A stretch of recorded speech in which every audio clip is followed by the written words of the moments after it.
দেশীয় খেজুর চাষে আমরা উৎসাহ দিই।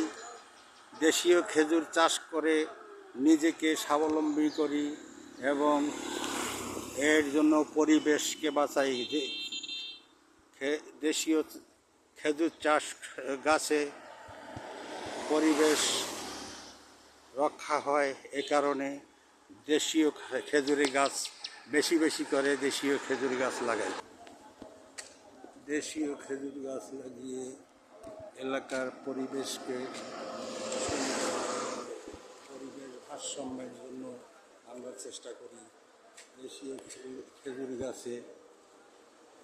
গাছ ঘন ঘন দেশীয় খেজুর গাছ লাগালে এলাকার আবহাওয়া এবং পরিবেশ রক্ষা হবে বলে বিশেষজ্ঞদের মত রয়েছে। তাই আমরা বেশি বেশি করে খেজুর গাছ লাগাই এবং পরিবেশকে রক্ষা করার চেষ্টা করি।